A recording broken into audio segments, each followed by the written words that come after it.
Hi, this is Tony Wade, the Compassionate Investor, and I have one question for you. What would you do if you lost your job today? Now, most people want to believe that this is not going to happen to them, but guess what? It does. And most people will end up going back to their parents' house to live, because I know what that's like to live back with my parents, and it's not pretty. And they'll probably find either a family member if their parents aren't there, but they are quickly looking at how they can cut their costs because they can't afford where they live. Most people are living beyond their means. Most people, if they're making $100,000 a year, they're acting like they make $100,000 a year. Their livelihood looks like it, everything. So the moment that you lose your job, in that moment, all of those expenses that you were used to paying no longer can be paid. That's what you're facing when you lose your job. So I want you to let that sink in for just a minute, because that is what that feels like. And I have witnessed people who have been at that very state, that they have lost their entire livelihood. And regardless of how much money you've got coming in, most people have overextended what they have. And when you lose that livelihood, when you lose that job, you're going to feel it. So you're going to move in with your mom, your dad, your auntie, your uncle. You're moving in with somebody because clearly what you were used to living, you can no longer do. And those house payments, if you went out and bought a $100,000, $200,000, $300,000 home, that is your reality. So I need you to understand what I'm saying if you're not prepared, because that is what you're going to go through. You're going to feel what that feels like when you lose your job and you've not prepared. You also probably end up going to file for unemployment, hoping that they'll give you something that's going to help you move forward. But from hard places, most people don't make an unemployment what they were used to making on their jobs. I do know most people in this country, are getting anywhere from $50,000 to $75,000 a year. They're not paying that in unemployment. You're basically getting a small amount to just carry you until you can figure out what to do, and it's not a lot. I remember when I lost my job and I had unemployment benefits. They didn't last no longer than John stayed in the Army and he didn't even go. So trust and believe, even if you do qualify for unemployment benefits, they will not last. And you have to be prepared for what happens if you don't have that. Now, there are even some employers, if they had a reason to fire you, guess what? You're not getting unemployment. Most people think they're just going to get it. You won't. So filing for unemployment doesn't always guarantee that you're going to get it when you lose a job. Another thing that most people do when they lose their job, they quickly go file for benefits. They see if they can get some food stamps. They go out and contact different agencies.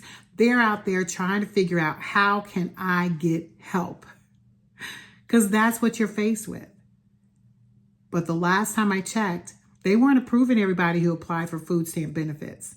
So as you look at that, and that is yet another thing that you will be faced with when you lose your job, that is not a guarantee either. So now the rubber is hitting the road, right? Your gut is like, you're sinking because by the end in 30 days, bills are coming due. So what I know most people do at that time, they quickly go and assess, okay, what bills do I need to make sure I pay, to make sure we got a roof over our head, we got food on the table, we got the things we need to be able to sustain ourselves until I can get another job. Because that's what you have to figure out. Even if you did find a job the next week or two, you still got those 2 weeks in the hole. And because most people are living paycheck to paycheck, that is something that you will still have to deal with. So you're in a frantic mode. Like right now, when you lost your job, that's the last thing you really want to be thinking about, is how to make these things happen. Because you have to think quick, fast, and in a hurry, especially if it's more than just you that you have to think of. If you got a family, you've got kids, you've got all these expenses, that is a lot to carry. The stress can become very unbearable during this time. So I just want you to resonate in that space for a moment. Not that I'm trying to scare you, but I'm letting you see and think about what will happen to you if you lost your job today.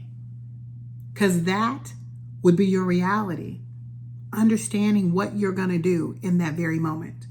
So as you're thinking through that space, you should be saying to yourself, what is it that I can do to make sure that is not me when it happens? Because guess what? Life does happen. Losing more than your job. What if you have two incomes coming in? You're both working paycheck to paycheck, and now one of you lose your job. Or one of you, heaven forbid, you can no longer work. You become disabled. Takes a minute to get disability. Or even worse, there's a divorce. Everything is shaken up. That is your reality. So you need to understand life will happen. You want to be prepared before life happens. Another thing that happens when life happens, when you got to take care of a parent. They're calling this, the baby boomers are now getting old enough where they need care.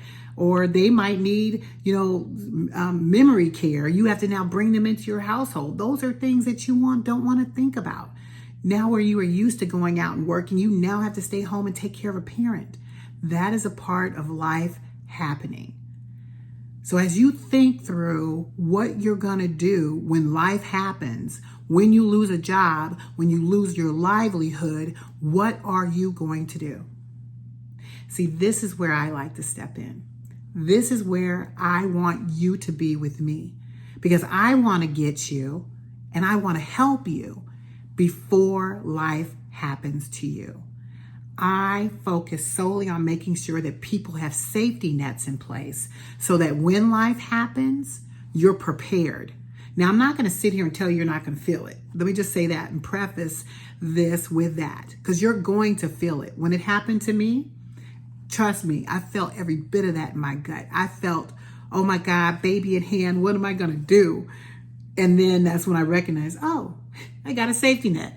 Whew. But I wasn't still like sitting in that safety net eating bonbons. I was still trying to figure out what I was going to do while I had that safety net. So I want to help you create a safety net so that when life does happen, you are able to breathe a little bit, because you're still going to feel it in your gut, but you can breathe and think through it and say, okay, this is what I need to do next. Okay, now this is what I need to do next. Okay, I'm going to do this next. Like, those are the things I like preparing people for, so that when life does happen, you've got a safety net. And the way I look at a safety net, because I don't know if you've guys seen nets before. When you go fishing, you got that big old net with all those holes in it.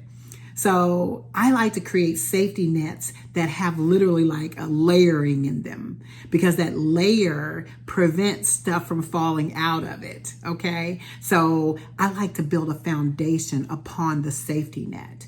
And when I talk about building a foundation, I want to make sure that there are some specific things that you have in place as a foundation to make sure that as that safety net catches you, everything stays in the safety net. You don't have stuff falling out of the safety net, if that makes sense. So the things I like to focus on as we're building a foundation for people, because I do this on a regular basis. I'm thinking through this stuff and wanting to show people how to do this stuff, because you have to first make sure that you are financially sound. And by making sure you're financially sound, that involves a lot of pieces to the process, because you're going to have to, you first of all have to know what is it that is necessary for you to pay immediately. Like, I like to call it my sustainability number. Like, what is your sustainability number? Most people don't know, because most people are living outside of their means. They're out here, they're used to shopping on a regular basis. They're used to going out to eat on a regular basis. They're used to going on trips on a regular basis. All of these things is called extra. But that's not your sustainability number. So I take people through a process of understanding, what is my sustainability number? And once you know that and you learn how to budget with that, that is where we start people at. Because you have to know what you're working with first. Like, what is the bare minimum that you need to sustain yourself? An interesting story, when I actually used to, and I still act like this, I ain't gonna lie, it's still a part of my nature. I have always behaved as if I made $30,000 a year. I can make millions, and I probably still would act like I make $30,000 a year. Why? Because it's a mindset. I am very disciplined when it comes to money. When I made six figures and, working a full-time job and bringing in money from real estate, I've always acted as if I made less. Now, does it mean you don't treat yourself sometimes? No.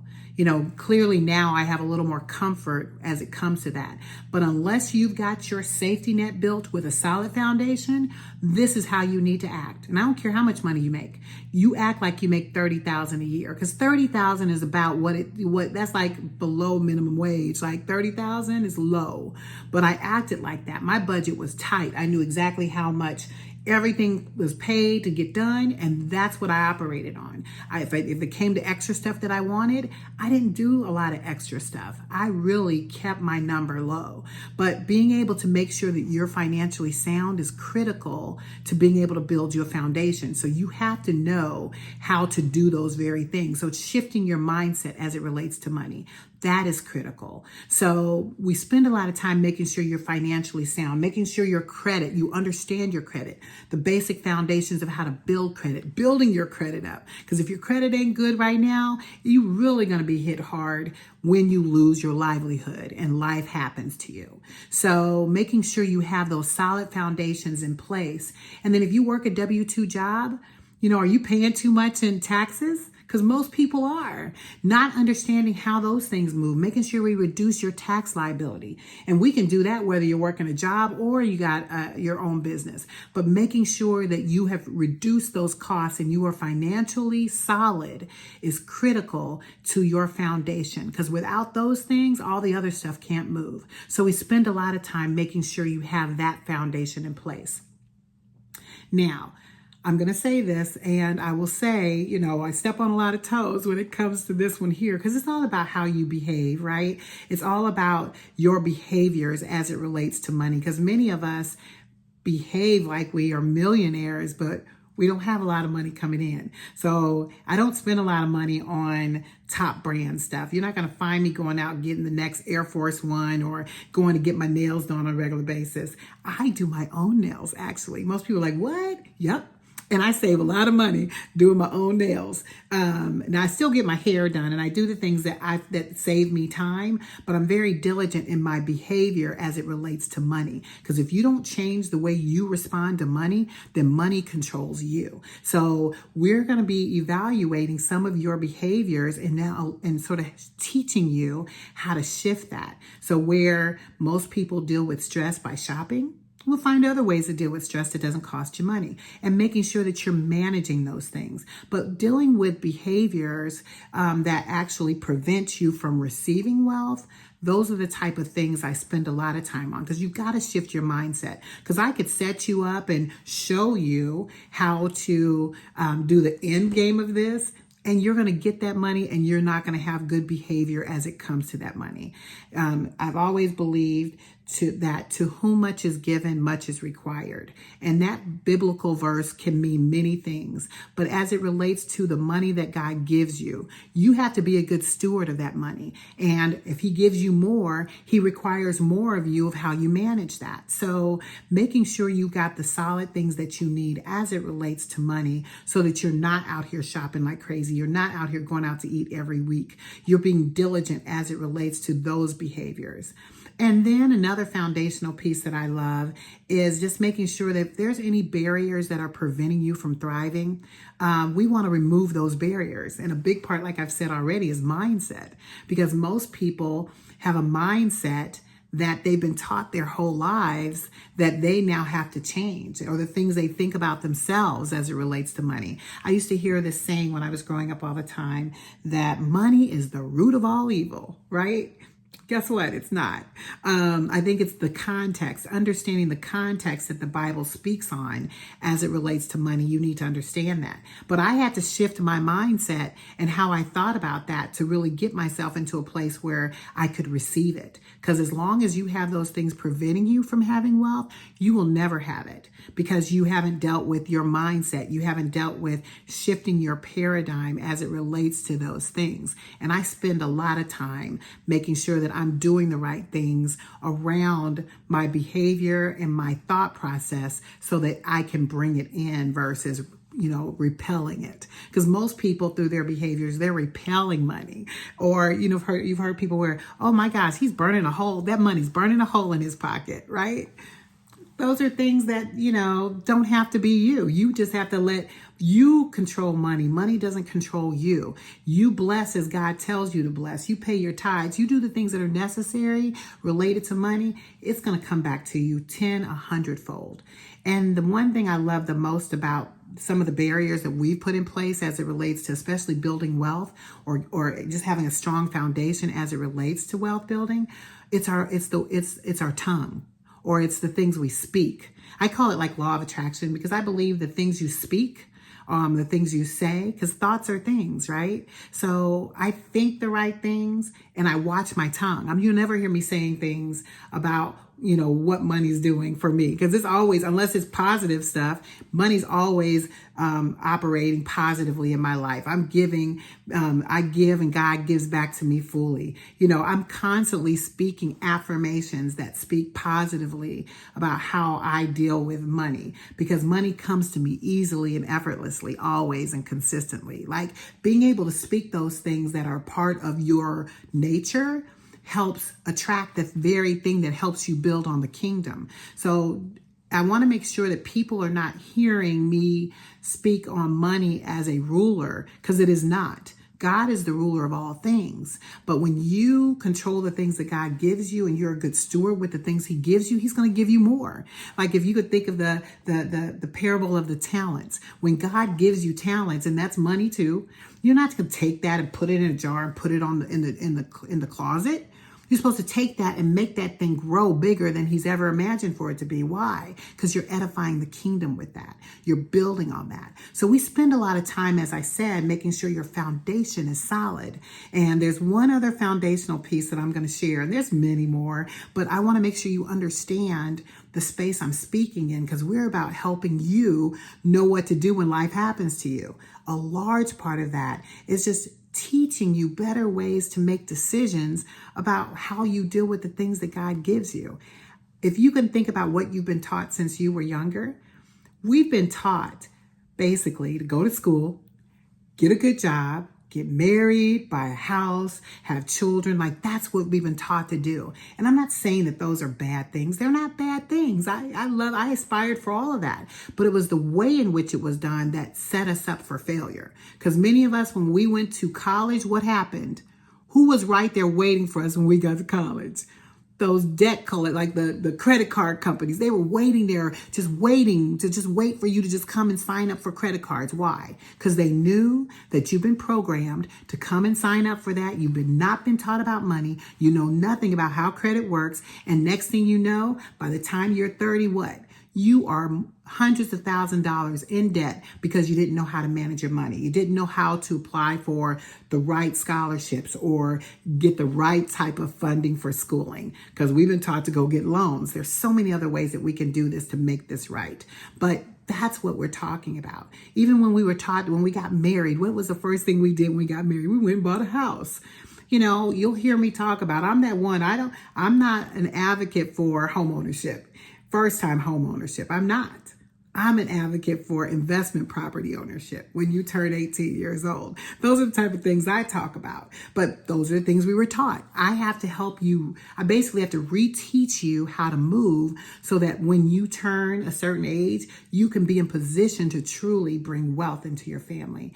If I could go back to when I was 18 years old again, by 30, I know I would be a multi-millionaire because of the skill sets that I have right now. And if you want to know those strategies, then you need to click the link in my description below so that you can tag on the type of things that we talk about. But these are the very things that we build our foundation on. Our foundation is built on these things. And as you get those things in place, then we can actually build the safety net. That's the thing that will catch you. So when life does happen, you're caught. Even though you're going to feel it, you have things in place. Now, those foundational pieces are there just to help you save more, because we didn't talk about savings. That's a foundational piece. But when you are actually caught, you need money coming in on a regular basis that will catch you so that, heaven forbid, life happens, you don't lose your housing. And as you heard me allude to earlier, I'm a firm believer in investment property ownership. So that first house you're buying, because it's not your forever home, that first home you're buying is an investment property. And there's strategies that I teach on how to do that well, how you maximize those resources well so that it serves you.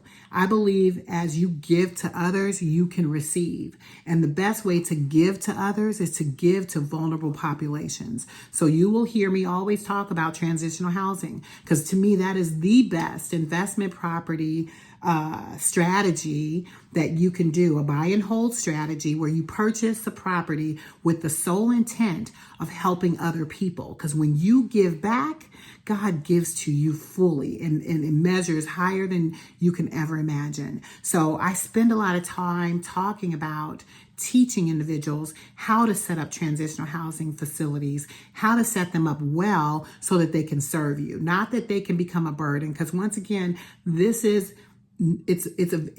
a very cumbersome process if you don't learn it from the right individual. And I will tell you, and you should not get into it for the wrong reasons either. Because I hear people talking about this space a lot. They call it group home money and all this, like how you make maximum money and all this. Money's wonderful. Don't get me wrong. We've been blessed as a result of having them, but that's not the sole reason we're in it. We're in it to be able to help people who are suffering. The people who, as I set this call up or this training up at the beginning, I said, what would you do if you lost your job today? Because those are the people we're talking about. Those who are unhoused, those who are vulnerable, who are out now in the streets because they did lose their job. They had nowhere else to fall on. They had no safety net. Those are the people you can help. People who have bad credit and have no way else to get out. You can even offer a program just specifically for those type of individuals. There's so much that you can do in that space, but the goal is to make sure that you have something solid that you can be able to give to others as you are creating a safety net for yourself. So if you want to know more about how to do this or want to have more information about how we do this work, then be sure to subscribe to my channel. Be sure to click the notification so that when I'm putting out a new video, because this is the stuff I talk about on a regular basis. I talk about those foundational things that you need to have in place so that whenever we build this safety net, you're solid. Because my hope is that you are solid, that when life does happen to you, that you have a safety net. Because once we do that, we can make sure that your life is transformed so that you can then be able to bless others in this space. Because that's why we're here. We're here to bless other people. We're here to be of service to other people. So I am here to serve you, to help you create your safety net so that your life can be transformed. Because I truly believe that transformed lives transform the world.